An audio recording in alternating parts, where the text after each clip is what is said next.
Just talk about that. Just talk about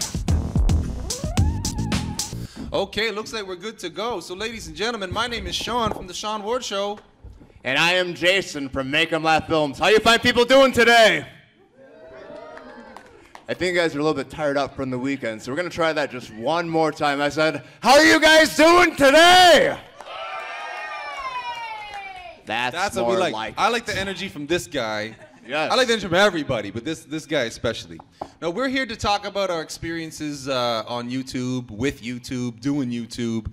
It's so crazy to me when I try to look at it, like try to take a step back and look at it kind of from a top level objective looking down at it, because I think of how like my whole thing about wanting to be a filmmaker and wanting to just make cool things with my friends goes back to being like a camcorder kind of. One guy in the neighborhood had a camcorder when we were kids, and we'd like his mom would let us go out and make movies with it in the neighborhood when it like March break.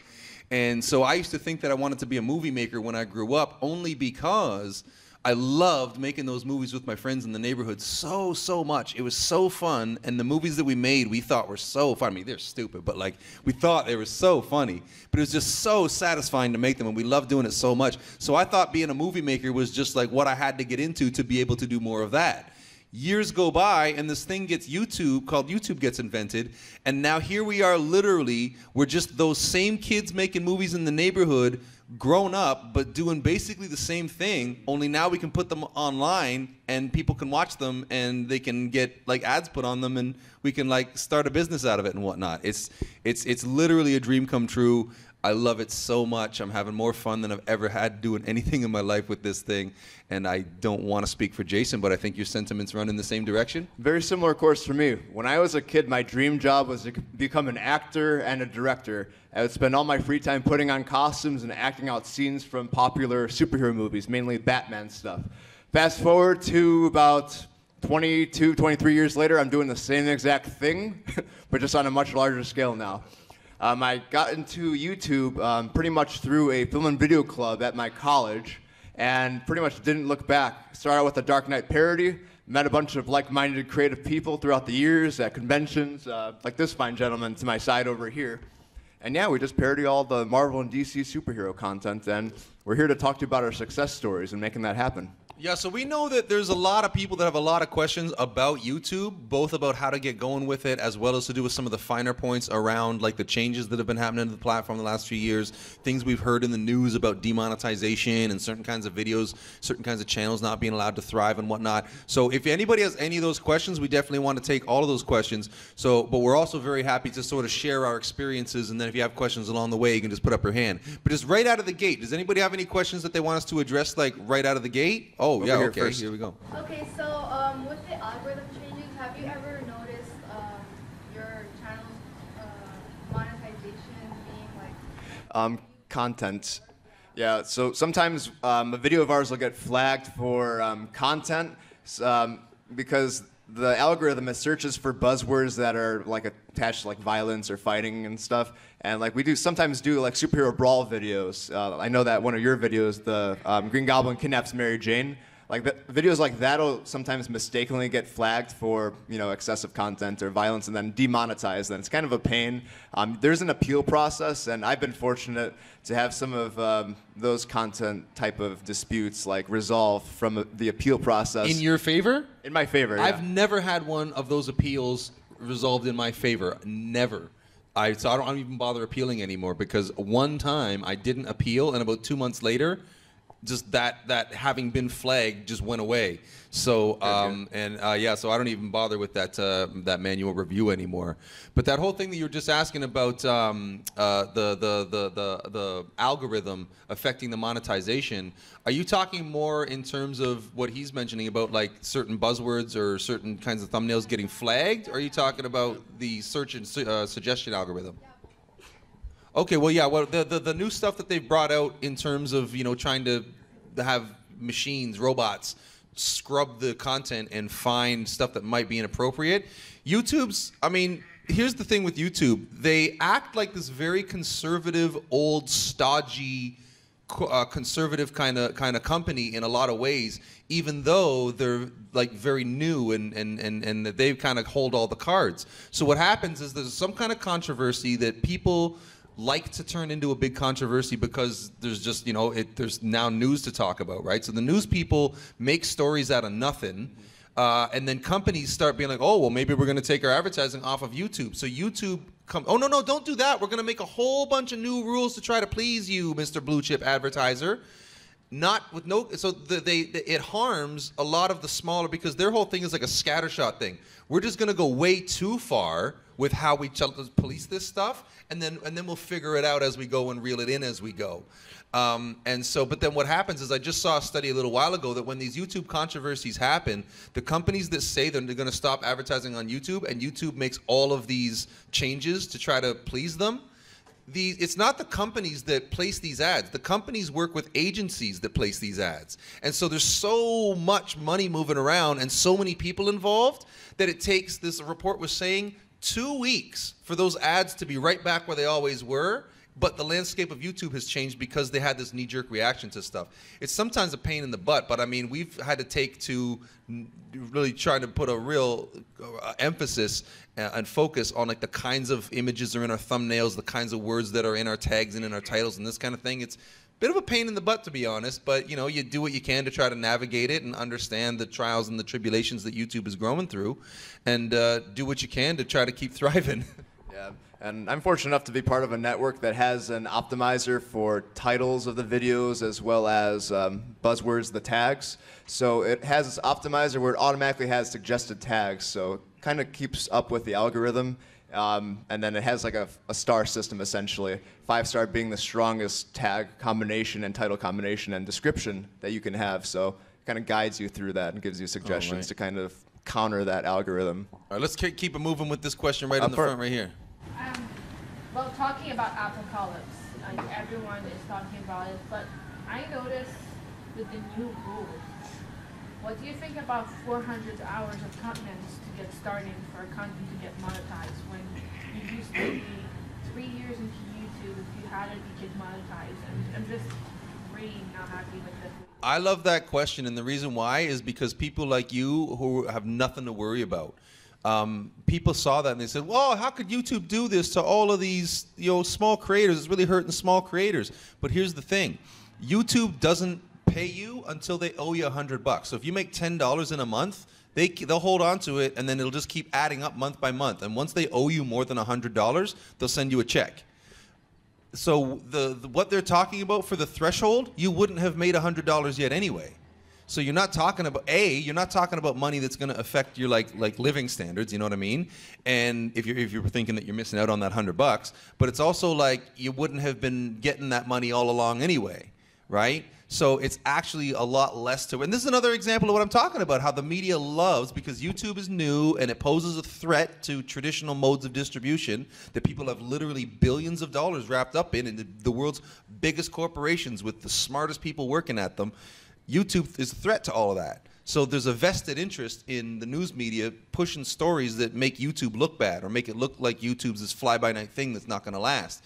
And so this example of like making a whole lot of hoopla over these new rules and how they're going to affect new creators is like a lot of hoopla about nothing, because as long as you're uploading regularly and trying really hard to like refine your voice and hone your craft, it's not going to make any difference to your journey as a creator or your career on YouTube anyway. You know what I mean? So did anybody else have a hand up for a question? Right up front.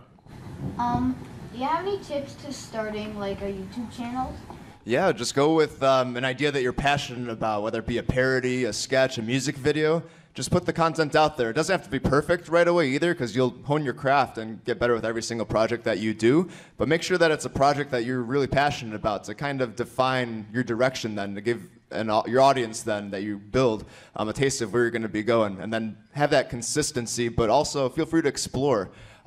You'll always be happy if you're true to your own creative vision. So I'd say just, you know, put it out there and then be persistent after that to build the audience. So those are some great points about like the creative end of it, and I'll throw something in on the technical end of it. We are so spoiled in the world we live in. It's what they say, an embarrassment of riches, for the fact that I walk around and I have a higher quality TV studio in my pocket than people have had access to for decades, basically since, broadcasting was the thing, you know what I mean? So with the camera that's on a phone that your dad has or just that somebody in your house has or whatever, like you can record video on that that's good enough that it just looks like, any kind of pro quality video.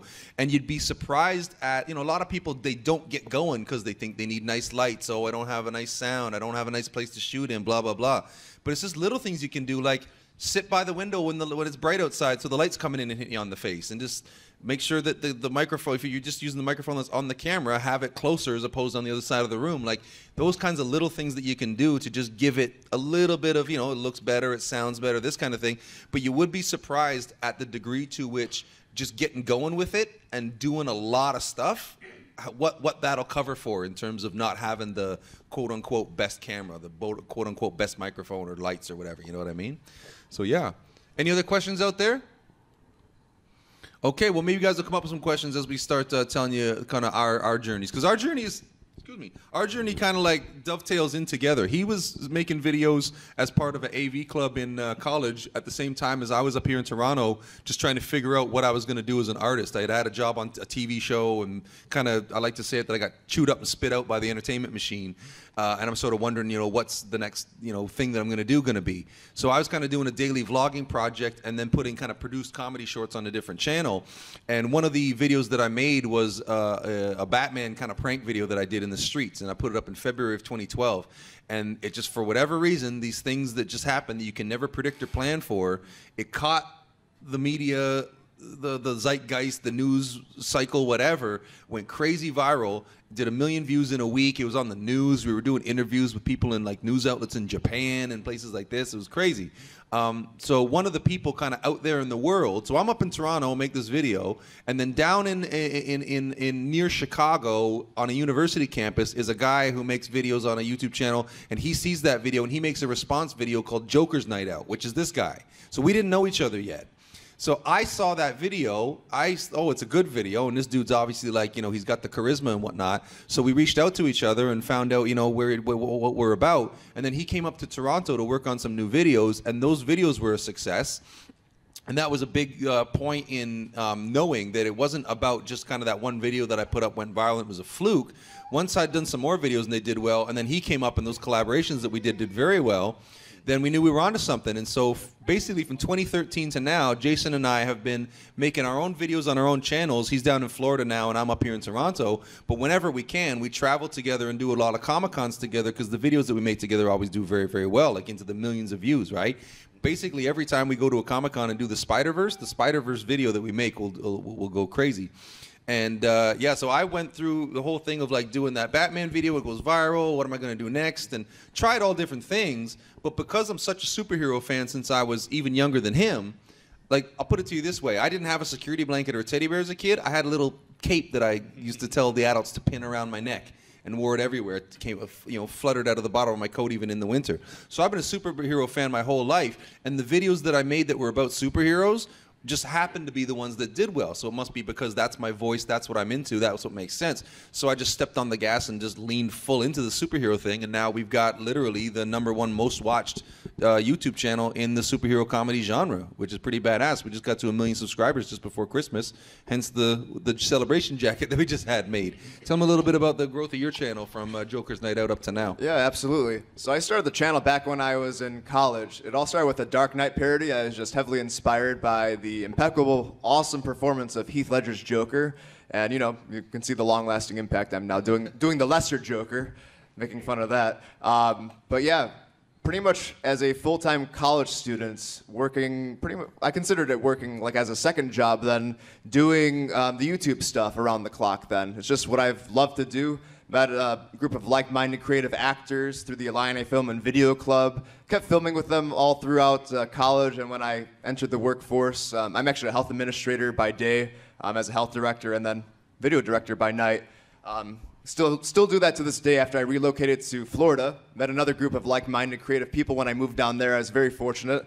And our base of operations is a comic book shop on the Space Coast in Florida known as VR Comics. So we host a bunch of cosplay events down there. the comic book shop acts as our backdrop for every single parody that we do. And it's just excellent having that backdrop with all the different statues, the merchandise to be and incorporate into our videos. And the comic book shop owner, Peter, is actually one of the main actors in our channel then. So from that time, you know, Joker's Night Out, the Dark Knight parody, just keeping it going all throughout the years. We tend to focus heavily on the superhero content, much like Sean's channel, because it's our voice, it's what we're the most passionate about. I have done some other stuff, some Saw parodies. One of them is the most successful video on my channel at this moment. It's called Jigsaw 2D. It spoofs the entire Saw franchise in the confines of one 3-hour and 18-long-minute parody. It took an insane amount of time to edit. But Spider-Verse and then our parodies of the Marvel Cinematic Universe and the DC Extended Universe are some of the more successful types of content from our brand. But yeah, we absolutely love doing this thing at conventions. The success on YouTube for both of our channels has led to opportunities such as this, appearing at conventions with you fine people and to organize, you know, further cosplay meetups. Literally right after we end this panel, we have a Batman family versus Harley Quinn and Joker flash mob slash meetup slash party taking place right at our booths.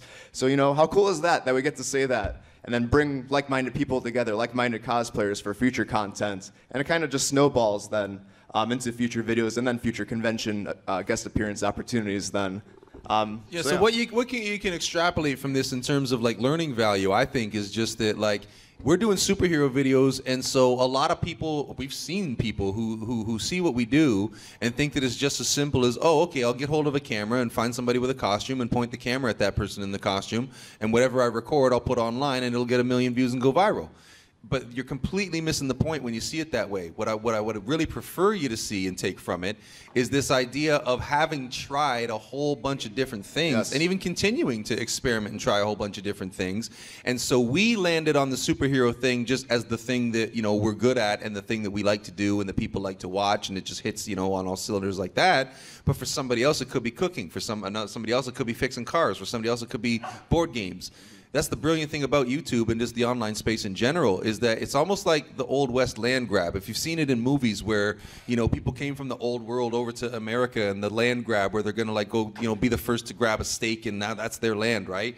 That's kind of what's going on online right now. And the sooner you get going, the more opportunity there is for you, because anything that you can think of that you may be interested in or good at or have knowledge about, somebody else out there wants to know about it, and somebody else out there, no matter how far down you think you are, like, oh, I'm not an expert, what do I know? But there's always somebody who's getting into it after you, and you look like an expert to them, or you at least have something to teach to them. So I like to use the example of like how to tie a bow tie, right? Once upon a time, YouTube was new, and somebody was the first person to think, oh, I'll make a video tutorial on how to tie a bow tie. And that person owned that whole concept of how to tie a bow tie for however long, until a second person thought of a twist they could put on it, right? And then they thought of a way to make it their own. So this whole thing of just like coming up with a new specialty and a new niche to own, and then trying a whole bunch of different things around that specialty until you start seeing results, because you're going to try it this way, try it that way, try doing it upside down, try doing it on its side, and then eventually you'll notice that one of the ways that you tried it, oh, seems to be resonating with people. Oh, it did a little bit better. Or, oh, look at that, people in some other country were watching it. I didn't even know that people were watching my videos in that country, and this kind of thing. So it's all about figuring out like what your specialty is and what you're the expert in or what you're the most passionate about. Because, I mean, there's so many channels that do well when it's just like product unboxings. Look at how many, you don't have to be a makeup expert to know how to, you know, just be excited about makeup. Like how many YouTube channels people are making like 6-figure and 7-figure salaries, because not because they're experts about makeup, but they're literally just, oh, I bought this palette. Oh my God, look at this palette. Oh, I love these colors. You know what I mean? People love seeing the emotion that's evoked through those kinds of videos, those reactions. And that leads to what Sean was saying with being passionate about your niche that you find, about your voice. Because if you're having fun, then your audience is going to see that. Then they're going to have fun as the viewer. They're going to keep coming back for more. They're more apt to subscribe then, to show your product to their friends then on their social media pages and such. So if you're having fun, your audience will as well. Yeah. So at that stage, just want to make sure, we want to get the most learning value out of this. So is there any other questions out there at this stage? Just throw your hand on up if you do. Yeah, right there in the leather jacket. How are you able to track, like where you debuted? Analytics. YouTube has built into each channel the ability to view your own analytics. So it literally breaks down into a map of each country, and it shows you your percentage of viewership as well as number of views then. So it's really cool to see, because then you could break it down or trend it into a specific time period, and you could see, okay, how many views did I get from New Zealand during this pay period here? Or maybe I'm being viewed in Mongolia now. And sometimes it's the most random, unexpected number of places that your views get noticed then. And Sean, he was just telling me the other day how some of his videos, the Spider-Verse content, got noticed. What were the countries? Brazil, right before Christmas, because my channel got to 1 million subscribers right before Christmas. And back then, just before that happened, me and my team were thinking to ourselves, we really want to be celebrating 1 million at Toronto ComiCon in March, but I don't know if we're going to hit it by March. Like the estimate that we were getting from certain websites that you can track the stats, were saying that it was going to happen in April, maybe the end of March. Sometimes even they'd say May. I'm like, oh, but is it going to happen in March? Is it going to happen in time for Comic-Con? Then 2 videos that I've made went crazy viral, and they were old videos, which is why it's even more nutty. 2 of my videos went crazy viral in Brazil and Vietnam in December. And so that kicked in something where now the suggestion algorithm is pumping out more of our videos to more people click on it, more people are watching it. And around that same time, I'd also brought out a new logo and freshened up the branding on the channel and whatnot. And I think all of that sort of, was a lot of ingredients in the stew that resulted in our subscriber base going from like 800 to 1,000 new subscribers a day to 5,000 to 6,000 a day for like 3 solid weeks while all this viral activity was happening. And then when it crested and it started calming back down, it didn't go back down to that 800 to 1,000. It went back down to like 2,500 to 4,000 as like, kind of a wild day in, day out kind of thing. And so I was able to get into all of that through the analytics. So when you have a YouTube channel, you're logged in the logged in area, you can see not just about where people are watching, but you can break it down to like age, gender, what videos they watched, what videos they watched after they watched your video, what video they came to your video from, like what other video on YouTube was suggesting your video beside it that made that person click on it, how they got there, what website directed them over. Like you can get so fine-grained with the analytics that like it becomes fun. It's a sport to like go in and dig through it and find out all this stuff. And video retention is huge too. That means the number of people, or rather the watch time. So people who watch the video through completion, or at what point they watched it through. And then the higher your watch time, then it works into the algorithm. The more times that video is going to get suggested and shared, then shows up higher in the search results. Yeah, there used to be a time when if you had one 10-minute long video and somebody else had 10 1-minute long videos, those 10 1-minute long videos watched for like people not even finishing them would count for more because the emphasis was on views. When YouTube realized that it's more about watch time and it's about keeping people on YouTube and having longer watch sessions, whatever they're watching, now that 10-minute video, if people watch half of it, it'll still count for more than people watching a little bit of more videos, because it's not about how many people, even though they still show views and subscribers, like those are the absolute metrics. The name of the game is watch time, because YouTube wants to incentivize people sticking around on the website and watching more stuff. So they don't care whose stuff they're watching. They just want you to be on the YouTube platform watching stuff, and that's what it's all about. Yeah, that's probably a big reason why my Saw parody is the most viewed video on my channel at this time. It's 3 hours and 18 minutes long, so the watch time, it's keeping people there far longer than the other videos on the channel, which are typically anywhere from a couple minutes through maybe 20 minutes on average as the longest. So yeah. Yeah, we made a shift in focus on our channel strategy, on our programming strategy, to where we made a commitment to see how it goes this year, to turn around we're aiming for them to be about 10 minutes long, to do a big parody video of all of the big Marvel and DC movies that come out. We want to turn around a parody that's like 10 minutes long the next week. And when we put the emphasis on that, so people are already looking for those, Infinity War, Black Panther, Star Wars Last Jedi, right? So that stuff starts coming up in the suggestions because they're longer videos. Even if people are only watching 30% of them, let's suppose that across my channel, the average amount of a video people watch is 30%, but 30% of 10 minutes is longer than 30% of 4 minutes. And so that's helping us get more suggestions by doing these longer videos. And because YouTube, what their end game is they want people watching absolutely everything they watch. They want TV, HBO, TMN Go. They basically just want, if you're at home watching stuff, they want you watching on YouTube whatever it is, which is why YouTube is pushing so hard into professionally produced content. They're trying to compete with Netflix and make YouTube Red. And like, I don't know if you heard, like a big deal is that they got Ralph Macchio from the old Karate Kid is going to come back, and they're making a Karate Kid show for YouTube Red that's going to have the stars of the original movie in it. Like, that, to my way of understanding things, that was never YouTube's business, right? It was all about empowering people like me and you to create content and put it online. But now they're buddying up with Hollywood because I guess they think that's where the money is. I think their CEO really wants to be a big Hollywood player. But that's what their focus is on, is trying to just get more people watching more stuff on YouTube. And it'll be interesting to see how that goes, because their focus really does seem to be shifting away from independent creators and towards Hollywood.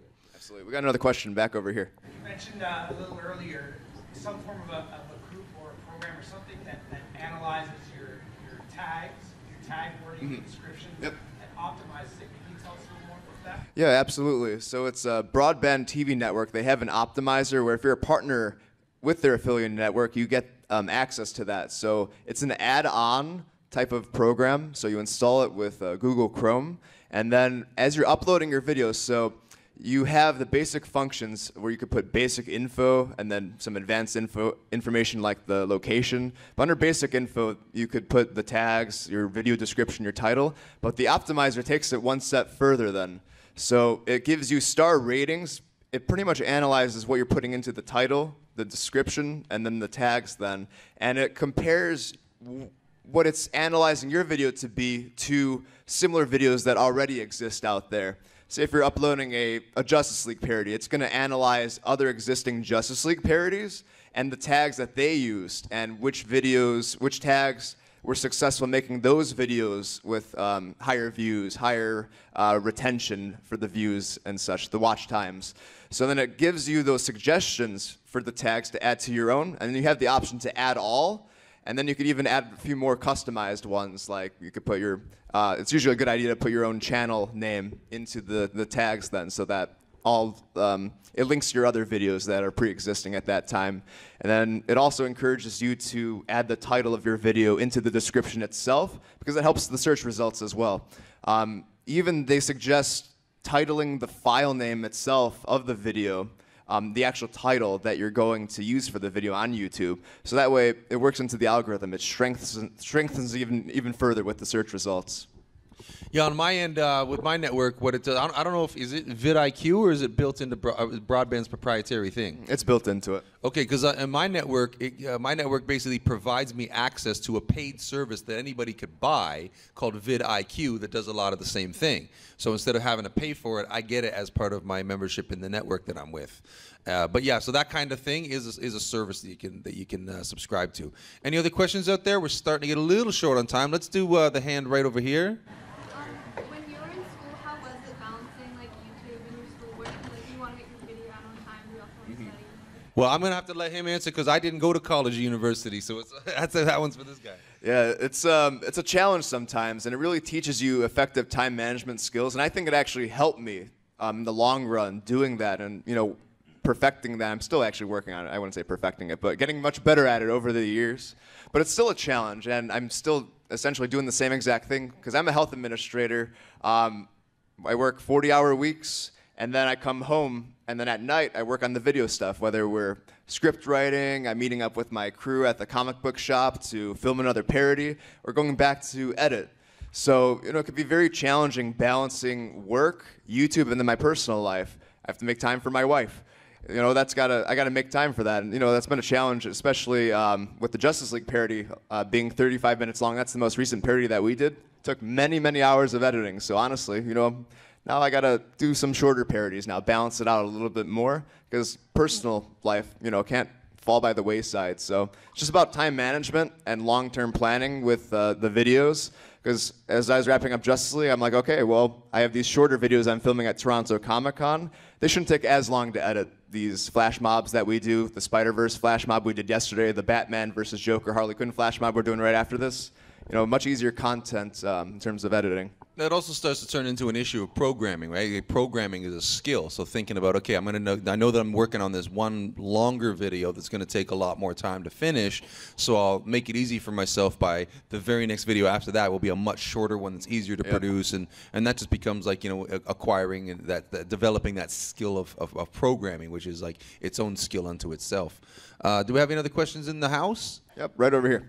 All right, this might be a silly question, but I don't know much about this putting stuff on. No, you're who we're here for. No silly questions. So apparently I have a YouTube channel, which I didn't even know, but if you put something on it and then all of a sudden it gets all these hits and whatever, and like advertising just come in, like how do you get advertising? I don't understand how that works. After you reach a certain threshold, you'll receive a message to become affiliated with YouTube, and then you have to set up a Google AdSense account because the number of views then, and then the ads being on it, so you have the option to monetize each individual video, but then it gets processed through AdSense then.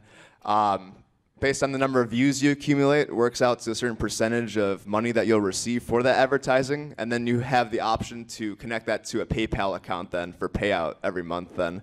You could even become affiliated with a network, and then it can get processed through the network as well. So then if you have enough views, they'll just automatically come to you, and it's not like you have to actually go out. Yeah, once you cross the threshold and you log into your logged in area, you're looking at what's called your creator dashboard. It's got your analytics, the front page of your analytics showing.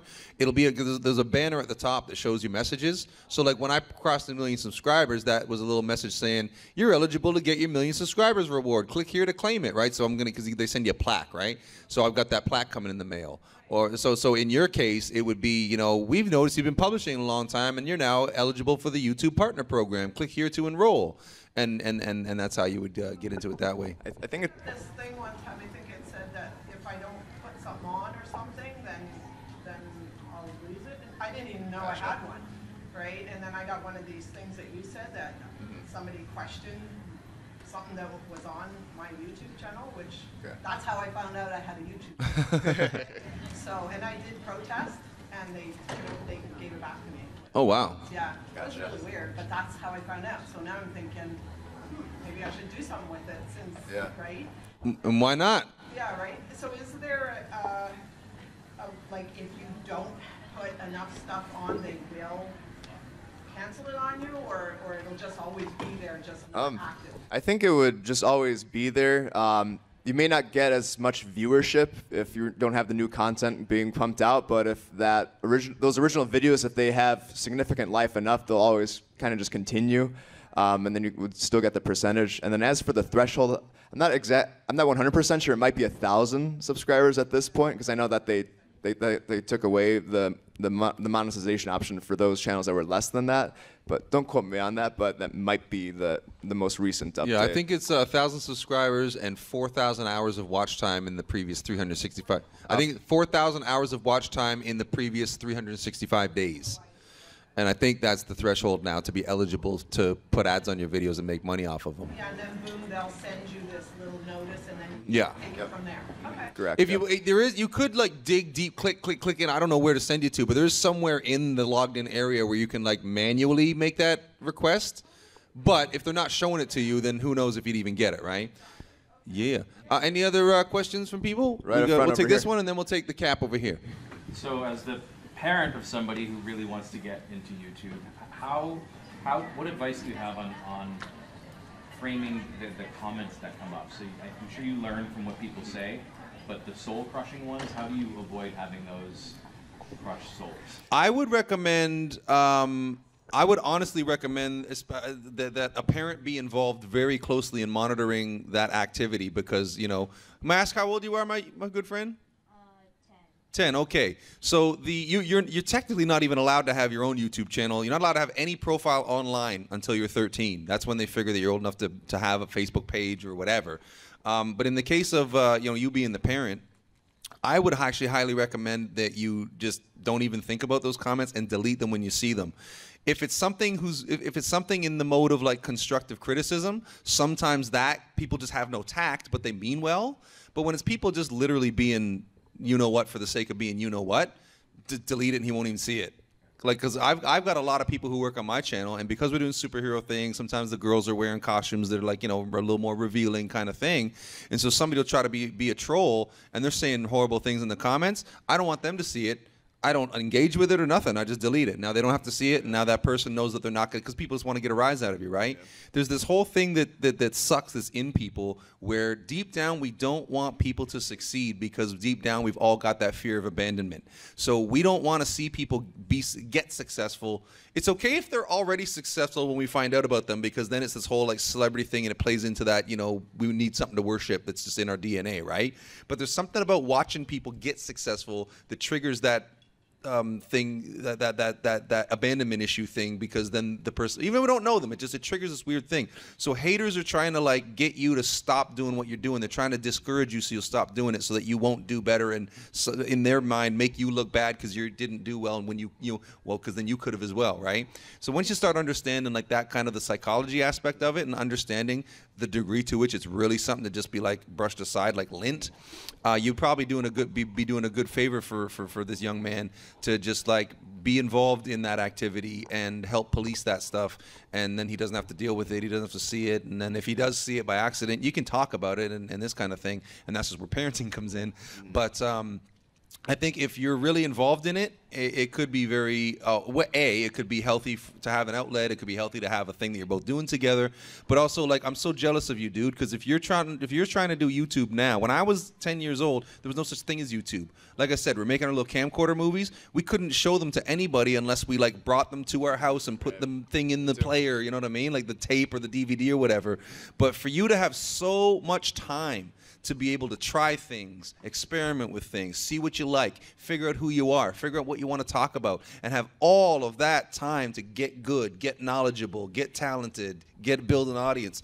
You're in such good shape, and the more serious you take it at this kind of age, the more interested you get in this kind of age, you're setting yourself up for huge success later on, because you spent all of those years doing it, whereas most people, they're still in that mode of thinking that they have to just go to school, then go to university, and university, they get a little paper that tells them that they've got, you know, the talent to do whatever, but you'll have sidestepped all of that because, you know, you still got to take school seriously and whatnot, but at the same time, you're working on this other thing that's yours, and you own it, and you control it, and nobody can take it away from you, and you'll be setting yourself, if you got going with it now, you're setting yourself up, like, at a scale for us to be jealous of, because you got so much time on your hands now, or time on your side, I meant to say, that, yeah, I think it'd be a very productive and constructive thing for you to do, and I think it'd be a productive thing for the household to have that going on and you to be involved in it. Hope that answers your question. And then going back to those belligerent comments and such, I've noticed a trend that when I receive personally like a hateful comment, I know that that's a sign that we're about to, or that we have ventured into new territory in terms of a new audience then, and then usually that video is one that really takes off then. A couple of examples are from Sean's channel. We did a Joker versus Joker parody. You know, received a hateful comment like, "Who's this? You know, Jared Leto guy?" I'm not going to repeat the exact comment; it's not appropriate. But now that video has what, around 10 million views? 10 million about views. 10 million views. Argue with that, bud. And then same with the Spider-Man versus Green Goblin video that we filmed, the real-life superhero battle. Some people were like, "Oh, this isn't as funny as some of the old content." Well, that one's also a highly successful video on the channel as well at this time. Tens of millions on that one. Yeah. We are getting real close to being out of time, so we're going to take this question right here and then see where we're at with that. So let's get that question and let us know what you got. It's kind of like a two-part question. Like, as a small YouTube channel, like, what kind of tips would you give to a new person starting out? And also, the new analytics threshold. Do you guys agree with what they're doing? Like, do you think it's a good idea? Do you think it's going to kind of distract people and people who might not want to be a part of it just because it's so kind of hard to get to that threshold? Well, like I said before, I think that YouTube, and I don't even think that they know that they're doing it, but I think that they're so hungry to be in the conversation and on the scene when it comes to Hollywood and the film festivals and the award shows and all of the glitz and the glamour side of Hollywood. I think YouTube for a long time was really proud to not be part of that on the level of we're trailblazers and we're building a whole new, we're not building a new niche in an pre-existing industry. We're literally building a whole new industry out of thin air, right? And now that it's gotten to a certain size where it's thriving, something about the management change with that new CEO came in 2014. They're much more focused on being a Hollywood player now. I don't know if that's good or bad for the community. I think it was maybe not the best move. It's kind of, you know, that's not YouTube's strength, but I don't work at YouTube, and people much smarter than me do. And when it comes to tips for a new channel, my main tips would be to be really, really prolific and just keep uploading as frequently as you can. Agreed. And to also take little notes, like I was saying to our friend over here, when it comes to little things that you can do when you don't yet have the best equipment or the money to go get the best equipment or even the know-how, the little things you can do, like shoot your video when it's sunny outside and the light can come in on the window. Now you're not worried about lights. Do something about, you know, even if you're using maybe the camera's got to be a little bit of a distance away to get the shot that you want, you can use like your older phone or your other relative's phone and have it closer to you to get the audio. Like there's just little things that you can do that are easy that can give you just that slight edge to make it look a little nicer, sound a little nicer, because those are going to be the things that like help people cotton on to you, as opposed to like, a lot of people go, well, I'm not a big channel, so I'm just going to sit in a dark corner and not worry about that technical side of it. But at a certain level, like, yeah, anybody can get up and go with it, but to be successful or to start getting successful, you do kind of got to take the technical side of it just that much seriously. And then I would also say, again, using buzzwords in the titles, also have a flashy thumbnail. Take the best moment from your video, get a screenshot of that, even add text over it, maybe put your logo. You'll always want to brand yourself. And then, yeah, have that really eye-catching thumbnail. Then you want to make a very memorable first impression on someone that's navigating through the search results, and they come on your video. And they'll click it. They're more apt to watch through it all and then share it. All right, cool. I think that's going to have to wrap it up. Is that we done here? We got time for one more. No, it looks like we're, what's that? Okay, we can take one more. Last one. Who's got the one more?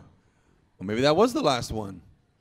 Going once, going twice. All right, well, that was the How to Be a YouTube Star panel. If anybody comes up with questions later, like we said, our booth is the one right underneath the escalator in the community area with the TV showing the videos off, so you can always come up and talk to us. We love to talk to people. Yeah. We love to share our knowledge and learn from you guys even, because that's what it's all about. Thanks for coming, and everybody. It was great to see you. And then if you guys are looking for some entertainment, stop by our booths at 2 p.m. Again, we have the Batman versus Harley Quinn and Joker Flash Mob beat-up going on. We are Make 'em Laugh Films and the Sean Ward Show. Thank you. Thank you for watching the Convention Junkies coverage of the 2018 Toronto ComiCon. Please like, comment, and subscribe to see more. If you would like to help us with future projects, please visit our Patreon page.